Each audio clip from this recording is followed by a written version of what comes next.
बच्चों कैसे हैं आप सब लोग। चलिए अब हम इक्वेशंस ऑफ मोशन जो हमारा टॉपिक है इस पर अगले जो क्वेश्चन पर हैं उस अगले क्वेश्चन पर आते हैं। जैसा कि अभी तक हम डिस्कस कर चुके हैं इक्वेशंस ऑफ मोशन के क्वेश्चन। अब नेक्स्ट बच्चों हम देखना चाह रहे हैं इस पर क्वेश्चन ग्राफिकल क्वेश्चन ग्राफ से रिलेटेड क्वेश्चन जो इक्वेशंस ऑफ मोशन पर पूछे जाते हैं। जैसे एक सिंपल सा क्वेश्चन हम लेते हैं, अ particle start from rest and move with constant velocity। आप चाहे तो क्वेश्चन मेरे साथ लिख भी सकते हैं, या move with constant acceleration. Start from rest and move with constant acceleration, then draw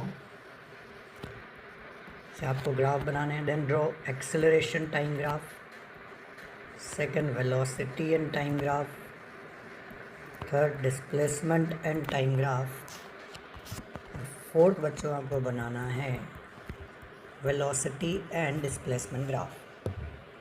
ये कुछ ग्राफ हैं जो हमको ड्रॉ करने हैं। अब देखिए पार्टिकल ज़ीरो से चलना स्टार्ट कर रहा है, स्टार्टिंग फ्रॉम रेस्ट। सबसे पहले बच्चों क्या करना है, कोई भी क्वेश्चन में आप डायग्राम ज़रूर बनाएं। जैसे हमसे क्वेश्चन में क्या बोला है, पार्टिकल स्टार्ट फ्रॉम रेस्ट, मतलब इनिशियल वेलोसिटी क्या है बच्चों, ज़ीरो। एक्सेलरेशन से चलता है ये, कांस्टेंट एक्सेलरेशन ए से। तब देखिए इसका हमको बनाना है इसका ग्राफ। तो ग्राफ अब किस तरह से बनाएंगे, सबसे पहला चाहिए हमको एक्सेलरेशन टाइम ग्राफ। अब देखिए एक्सेलरेशन टाइम का ग्राफ क्या हो जाएगा, फर्स्ट ग्राफ एक्सेलरेशन और टाइम का ग्राफ।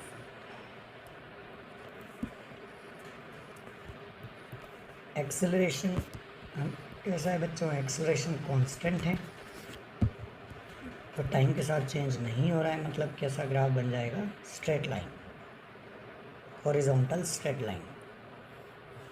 ग्राफ में बच्चों बहुत ध्यान से समझें, क्योंकि बच्चों को जनरली ग्राफ में बहुत दिक्कत आती है, तो थोड़ा सा ध्यान से समझें।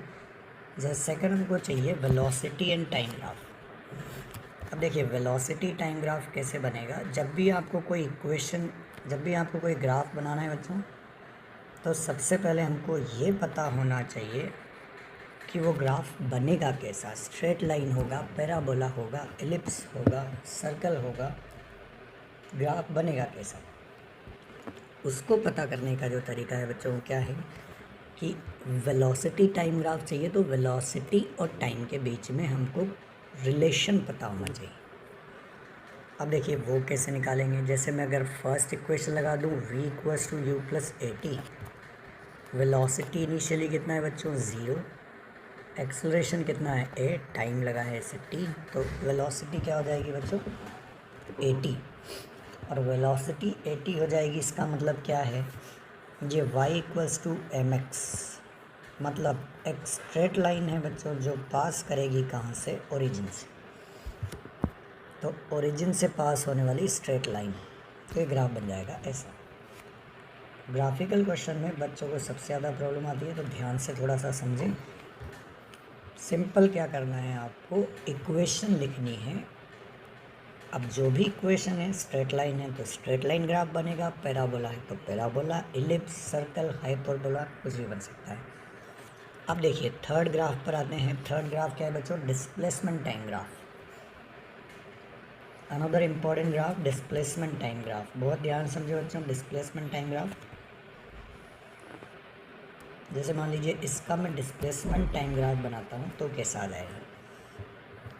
अब देखिए डिस्प्लेसमेंट टाइम रिलेशन मुझे कैसे पता लगेगा, डिस्प्लेसमेंट टाइम ग्राफ निकालने के लिए मुझे लिखनी पड़ेगी इक्वेशन सेकंड, s और t का रिलेशन।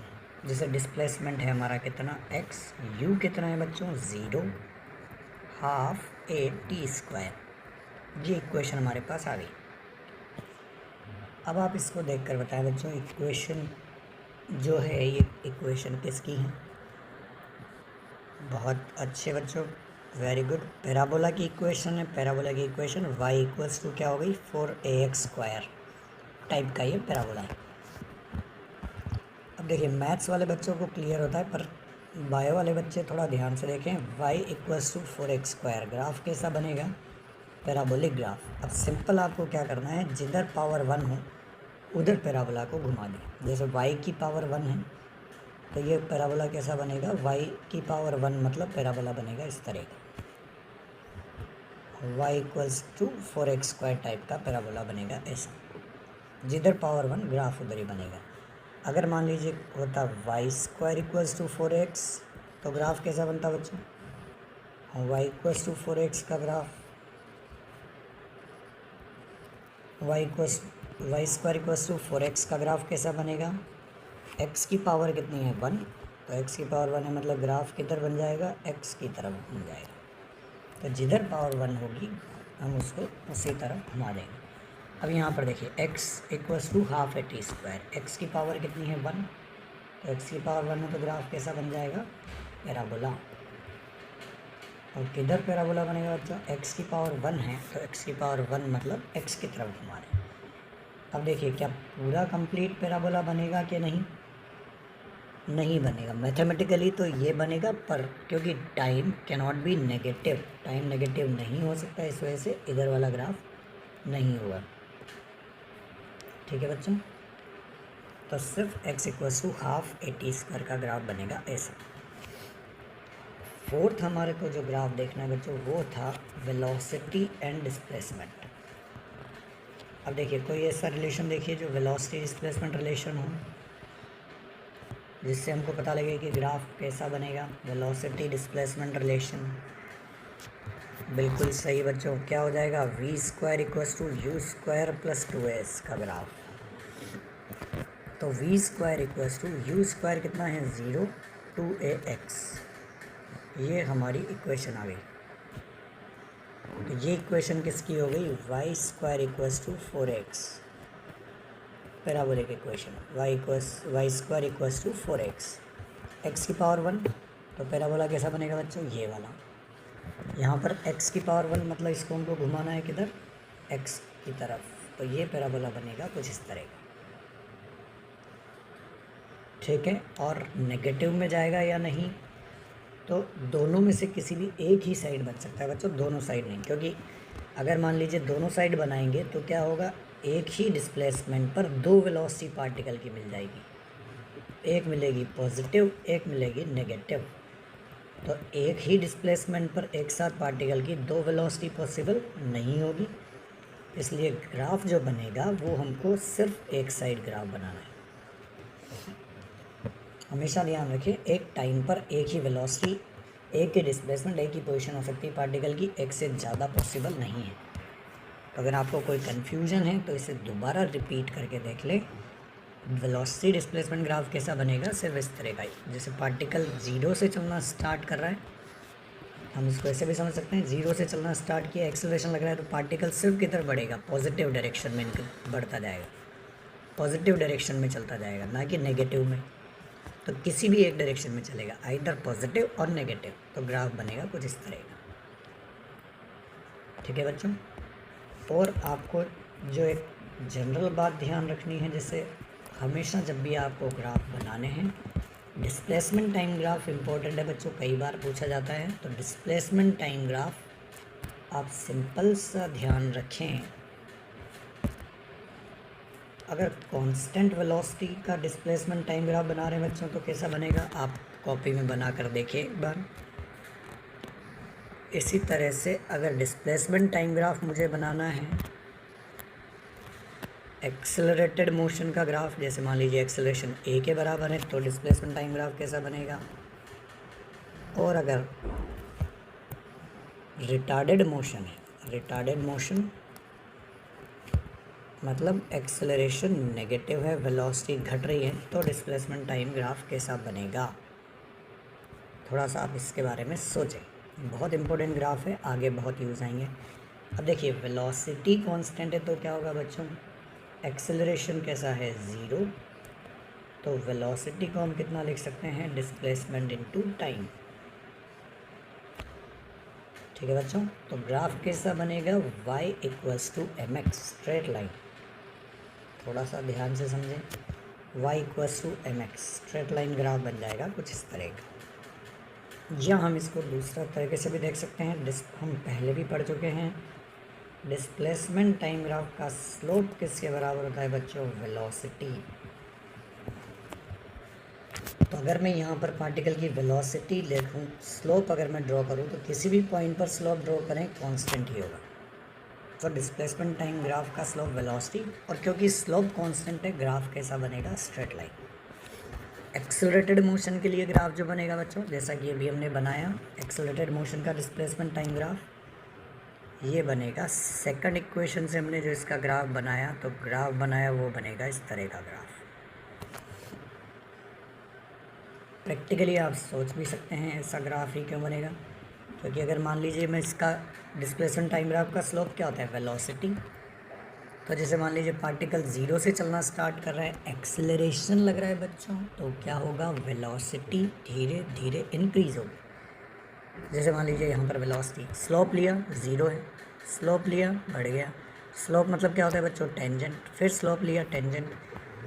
तो वेलोसिटी या स्लोप जो हो रहा है क्या बच्चों? Slope is increasing. Slope increasing मतलब वेलोसिटी इंक्रीजिंग। तो अगर एक्सेलरेटेड मोशन है तो क्या होगा बच्चों? वेलोसिटी इंक्रीज होगी। तो वेलोसिटी इंक्रीज होगी तो ग्राफ कैसा बन जाएगा? इस तरह का parabola.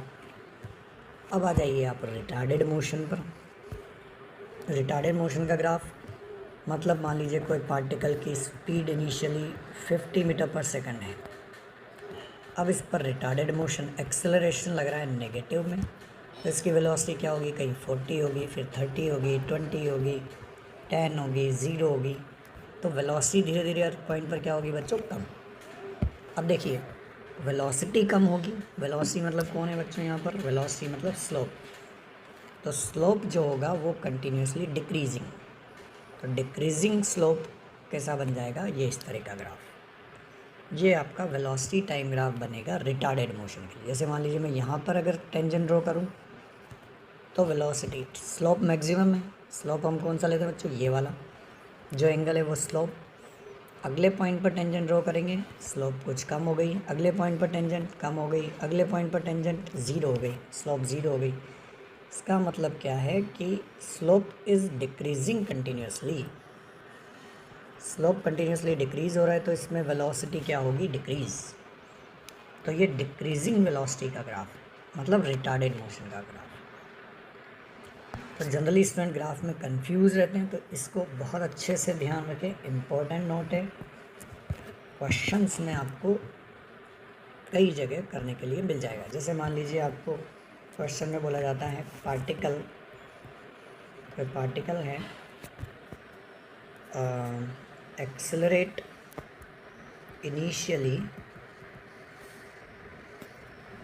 Initially and then move with constant velocity। ठीक, अब इसका आप ग्राफ बनाइए। Displacement time graph, particle initially accelerate करता है, फिर कांस्टेंट वेलोसिटी चलता है। जैसे मान लीजिए वेलोसिटी शुरू में ज़ीरो थी बच्चों, ज़ीरो से एक्सेलरेशन लगा, वेलोसिटी बढ़ी और उसके बाद वेलोसिटी कांस्टेंट हो गई।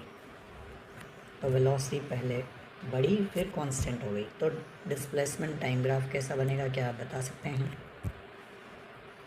अब आपको कुछ नहीं करना है, बहुत सिंपल, हम सब कर चुके हैं। पहले क्या है? Accelerated motion. एक्सेलरेटेड मोशन का ग्राफ क्या है? ये वाला है बच्चों। Then move with constant velocity. Constant velocity का ग्राफ क्या है? ये वाला। दोनों को मिला दें तो पार्टिकल पहले वेलोसिटी इंक्रीज़ हुई तो बनेगा क्या? पैराबोला। इसके बाद क्या हो गया बच्चों? वेलोसिटी कांस्टेंट, मतलब ग्राफ क्या बन जाएगी? Straight line. ये ऐसा ग्राफ बनेगा। बहुत सिंपल है, अच्छे से आप समझें। जैसे मान लीजिए आपको कुछ भी बोला जाता है, पहले पार्टिकल एक्सेलरेट होता है एंड देन रिटार्डेड मोशन। अब आपको अगर पता है तो आप सीधा बना सकते हैं, एक्सेलरेशन देन रिटार्डेड। बताइए डिस्प्लेसमेंट टाइम ग्राफ सभी कॉपी में बना कर देखें। सभी ने बना लिया। एक्सेलरेशन देन रिटार्डेशन, कितने लोगों का सही है? Very good. पहले क्या होगा? एक्सेलरेटेड मोशन, अपवर्ड पैराबोला, फिर रिटार्डेड मोशन, डाउनवर्ड पैराबोला। बहुत सिंपल, दो ग्राफ मिलाकर बनाने एक साथ। तो ऐसे ग्राफ जनरली पूछे जाते हैं, अच्छे से ध्यान रखें। डिस्प्लेसमेंट टाइम ग्राफ हम कैसे बनाएंगे, इस तरीके से। ठीक है बच्चों, चलिए एक क्वेश्चन और लेते हैं, ग्राफिकल क्वेश्चन। अगले क्वेश्चन पर आएँ, आप मेरे साथ क्वेश्चन भी लिखते जाए बच्चों। ठीक, particle start from rest, particles start from rest and move with constant acceleration alpha and then move with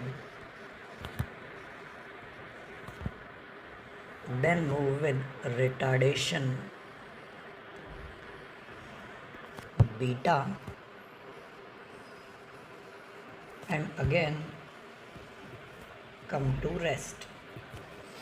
पहले एक्सेलरेशन से चला बच्चों, अल्फा से, then move with retardation beta and again come to rest. If total time is T, total time particle को लगा T, then find out first maximum velocity, second total distance, maximum velocity, second total distance, third draw VT graph, and fourth draw displacement time graph।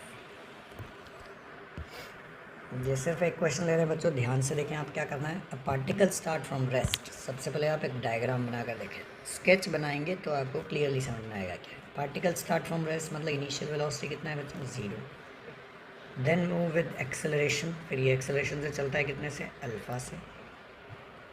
इसके बाद ये retard होता है और फिर चलता है बच्चों क्या, रिटार्डेशन बीटा से, मतलब acceleration minus beta, again come to rest. वापस वेलोसिटी कितनी हो गई, 0। अब देखिए इसकी मैक्सिमम वेलोसिटी कहाँ पर होगी, मैक्सिमम वेलोसिटी होगी यहाँ पर, इस पॉइंट पर। जहाँ तक इस पर एक्सेलरेशन लगा वेलोसिटी बढ़ेगी, रिटार्डेशन हुआ वेलोसिटी घटेगी। ठीक है बच्चों, अब टोटल टाइम जो लगा इसको कितना लगा, टी। मान लें अगर हम एक्सेलरेशन का टाइम t1 है, रिटार्डेशन का टाइम t2 है, क्योंकि टाइम दिया हुआ नहीं हमने, मान लिए एक्सेलरेशन का टाइम t1 है, रिटार्डेशन का टाइम t2 है। अब हमको चाहिए maximum velocity. What is the maximum velocity. अब देखिए अगर मैं इसको ग्राफ से बनाऊं तो ग्राफ से क्या कर सकते हैं, सबसे पहले हम वीटी ग्राफ अगर इसका बना लें, वो क्यों बना रहे हैं वो भी अभी आपको समझ में आएगा। सबसे पहले हम अगर इसका वीटी ग्राफ बनाएं, ये वेलोसिटी टाइम, तो आप बताइए वेलोसिटी टाइम ग्राफ चाहिए। Velocity time graph, velocity initially कितना है बच्चों, वेलोसिटी इनिशियली 0 है, फिर वेलोसिटी बढ़कर कैसी हो गई, मैक्सिमम, इसके बाद वेलोसिटी वापस कितनी हो गई, 0।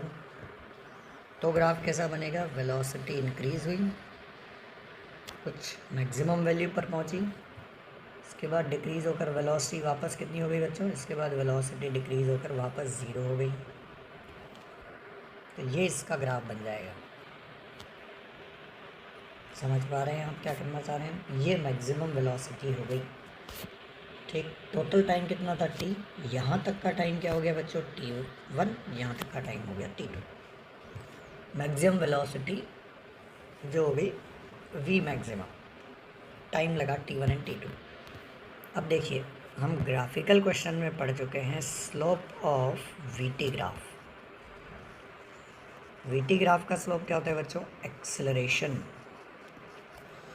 तो देखिए यहाँ पर वेलोसिटी थी 0, यहाँ पर वेलोसिटी हो गई मैक्सिमम। तो अगर मैं यहाँ से कैलकुलेट करूँ तो इस वीटी ग्राफ से मुझे क्या मिल जाएगा, एक्सेलरेशन, जो कि है कितना, अल्फ़ा। तो वेलोसिटी 0 से मैक्सिमम हो गई, तो 0 से मैक्सिमम वेलोसिटी, तो final velocity maximum, initial velocity 0, time लगा t1। ऐसे यहाँ से यहाँ तक रिटार्डेशन कितना है बच्चों, बीटा। रिटार्डेशन है कितना, बीटा, मतलब एक्सेलरेशन लिखेंगे तो क्या होगा बच्चों, माइनस बीटा। यहाँ पर वेलोसिटी कितनी थी 0, डिक्रीज़ होकर यहाँ वेलोसिटी कितनी हो गई, सॉरी यहाँ वेलोसिटी कितनी थी मैक्सिमम, डिक्रीज़ होकर कितनी हो गई 0। तो डिक्रीज़ होकर 0 हो गई तो क्या हो जाएगा, final velocity 0 minus initial velocity v maximum, time लगा कितना बच्चों t2। तो मुझे यहाँ से मिल गया t1 की value v maximum by alpha, t2 की वैल्यू मिल गई कितनी v maximum by beta. Total time हमारे पास कितना है t, तो अगर मैं दोनों का सम करूँ तो t1 plus t2 equals to v maximum 1/अल्फ़ा प्लस 1/बीटा। या यहाँ से अगर मैं एलसीएम लेकर सॉल्व कर लूँ तो v मैक्सिमम क्या मिल जाएगा, alpha beta upon alpha plus beta into T. ये तो हो जाएगी हमारी मैक्सिमम वेलोसिटी जो हमको चाहिए थी। फर्स्ट आंसर हमने क्या किया, ग्राफ से एक्सेलरेशन लिखा, यहाँ से यहाँ तक इस ग्राफ की वेलोसिटी 0 से मैक्सिमम, तो maximum minus 0 upon t1 alpha. यहाँ से यहाँ तक एक्सेलरेशन लिखा, तो मैक्सिमम वेलोसिटी से 0, तो 0 minus we maximum upon t2, उससे आ गया हमारे पास बीटा। और अगर t1 t2 दोनों आ गए तो t1 प्लस t2 कितना है, टोटल टाइम t। दूसरी चीज़ हमको क्या चाहिए बच्चों, टोटल डिस्टेंस। अब देखिए ग्राफ से टोटल डिस्टेंस हम कैसे निकालते हैं, हमको इसके लिए पता है, हम पहले पढ़ चुके हैं, velocity time graph area, area of velocity time graph किसको रिप्रेजेंट करता है बच्चों, टोटल डिस्टेंस या डिस्प्लेसमेंट। तो देखिए अगर इस ग्राफ का मैं एरिया निकालूँ, ये पूरा एरिया, तो किसको रिप्रेजेंट कर देगा, डिस्टेंस या डिस्प्लेसमेंट, जो कि सेम है। तो इसका एरिया कैसे निकालेंगे, देखिए ये राइट एंगल ट्राइंगल हो गया, तो हाफ बेस कितना हो गया, बेस हो गया इसका टोटल टाइम जो कि है t, इंटू हाइट कितनी हो गई बच्चों, v मैक्सिमम, तो इंटू v मैक्सिमम, तो ये इसका एरिया हो जाएगा। तो टोटल डिस्टेंस क्या हो जाएगी, half t into we maximum, बस ख़त्म, ये टोटल डिस्टेंस आ जाएगी हाफ t। v मैक्सिमम हमारे पास कितना है बच्चों, alpha beta upon alpha plus beta into T. तो वैल्यू क्या आ गई, half alpha beta upon alpha plus beta into T square. ये हो जाएगी टोटल डिस्टेंस, वीटी ग्राफ का एरिया टोटल डिस्टेंस। ठीक है बच्चों। थर्ड हमको चाहिए था इसका वीटी ग्राफ, वो तो हम बना ही चुके हैं। फोर्थ अपने को चाहिए था इसका डिस्प्लेसमेंट टाइम ग्राफ, और डिस्प्लेसमेंट टाइम ग्राफ बनाने में अब आप एकदम महारत हासिल कर चुके हैं, प्रो हो चुके हैं। डिस्प्लेसमेंट टाइम ग्राफ बताइए कैसा बनेगा। पहले एक्सेलरेटेड मोशन, ये एक्सेलरेटेड मोशन का डिस्प्लेसमेंट टाइम ग्राफ, फिर रिटार्डेड मोशन, ये रिटार्डेड मोशन का डिस्प्लेसमेंट टाइम ग्राफ, ये ग्राफ बन जाएगा ऐसा। ये वो पॉइंट आ गया जहाँ पर वेलोसिटी मैक्सिमम हो गई, इसके बाद कम होकर वापस 0 हो गई। ठीक है बच्चों, आई होप ग्राफ आपने देखे, इक्वेशन ऑफ मोशन में ग्राफ कैसे बनाने, ये इंपॉर्टेंट है, इसको अच्छे से एक बार और देख लें। ग्राफ को अगर देख लिया, अब नेक्स्ट लेक्चर में हम बात करेंगे मोशन अंडर ग्रेविटी की। ठीक है बच्चों, थैंक यू।